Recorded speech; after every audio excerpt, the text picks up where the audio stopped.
Dan untuk membahas bagaimana pergerakan IISG sepanjang hari ini, kita telah terhubung dengan Christine Natasha, analis Mirae Aset Indonesia. Terima kasih Mbak Christine telah bergabung bersama kami. Mbak Christine, kalau kita lihat terkait dengan IISG yang kembali menguat atau ditutup menguat pada sore hari ini, Anda melihat sentimen apa yang mempengaruhinya? Ya, kalau kita lihat memang terdorong dari sentimen global juga karena harapan dari stimulus untuk ekonomi Amerika Serikat dan juga vaksin virus corona ya. Maka IHSG juga ditutup menguat walaupun masih sangat tipis. Lalu kalau dari dalam negeri kita juga lihat Presiden Joko Widodo meyakini bahwa adanya sinyal-sinyal untuk pertumbuhan ekonomi yang semakin jelas gitu. Walaupun beliau juga mengatakan bahwa jangan sampai kita lengah untuk dalam menghadapi pandemi COVID-19 yang menjadi akar dari masalah kemerosotan ekonomi kita. Lalu dari Bank Indonesia juga dia menilai bahwa beberapa indikator ekonomi juga semakin jelas bahwa ekonomi Indonesia ini sudah mulai bangkit. Gitu. Jadi dari komitmen kebijakan stabilisasi yang kuat dari Bank Indonesia, juga nilai tukar rupiah kita yang menguat, itu juga mendukung pemulihan dari ekonomi nasional. Kalau kita lihat juga yang terakhir dari PMI kita juga terlihat positif di bulan November. Jadi kalau Anda melihat terkait dengan ini ya, proyeksi ekonomi yang akan tumbuh 5,8%, ini akan berpengaruh juga kepada ekspektasi pasar?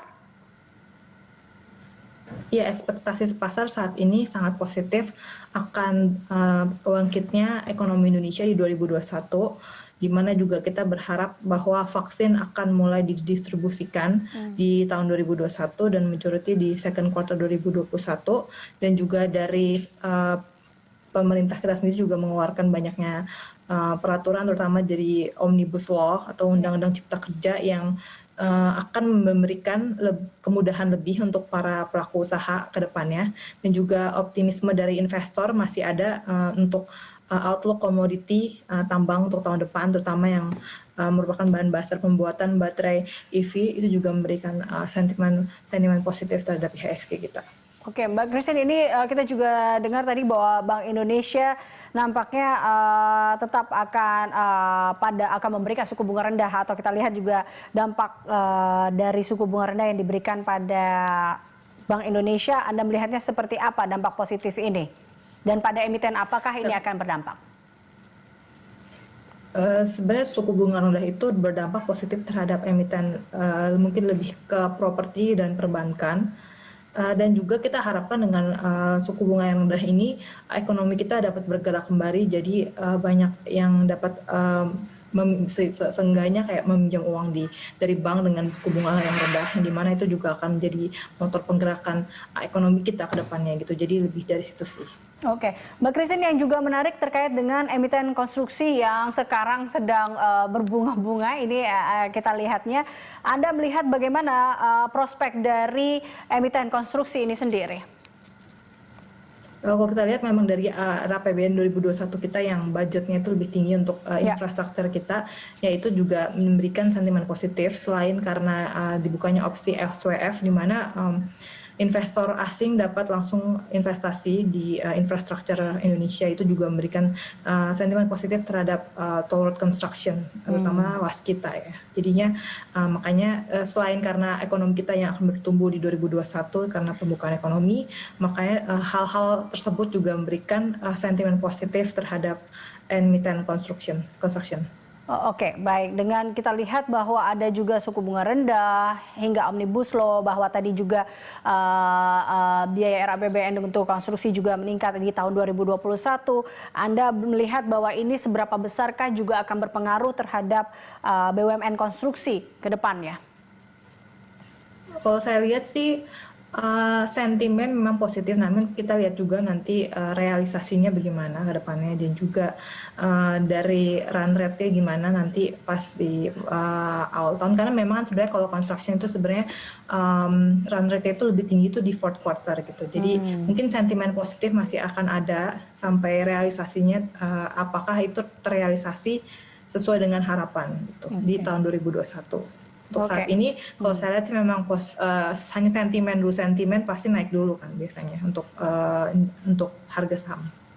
Oke, kita lihat sore hari ini IHSG berada di level 5.800-an dan Anda melihat apakah kita mampu untuk mendapatkan target IHSG 6.000 di akhir tahun menurut Anda, Mbak Christine? Memang kalau untuk tahun ini, akhir tahun, kita sih lihat masih adanya window dressing juga, apalagi kita juga sekarang kan menuju ke 2021 yang mana kita harapkan ekonomi akan bertumbuh dengan pesat di tahun depan. Saya sih lihat masih ada potensi untuk menuju ke level 6.000 karena adanya window dressing juga pada akhir tahun nanti. Oke, nah ini berbicara window dressing, jelang window dressing ini untuk perbankan dan telekomunikasi masih oke kah? Ya, perbankan dan telekomunikasi adalah topik kita juga, selain karena mereka juga ada big cap. Dan kita juga lihat kalau untuk telekomunikasi juga price war juga akan sedikit diminimalisasi untuk tahun depan. Walaupun kita berharap tahun depan nggak lebih banyak orang yang WFH atau stay at home, tapi penggunaan dari data itu juga bakal tetap stay di tahun depan. Jadi sehingga kita masih melihat sektor telekomunikasi masih bagus dan perbankan juga seiring dengan ekonomi kita yang lebih baik. Oke, baik. Terakhir Mbak Christine, bagaimana Anda melihat peluang IHSG besok? Apakah masih akan melanjutkan penguatannya? Saya lihat sih besok ada potensi untuk profit taking ya, walaupun dapat bergerak mix, namun ada potensi untuk profit taking karena juga sudah naik cukup signifikan dan ada resistance kuat juga di 5825 gitu. Oke, baik. Terima kasih Mbak Christine telah bergabung bersama kami. Pemirsa, Christine Natasha, analis Mirae Asset Indonesia.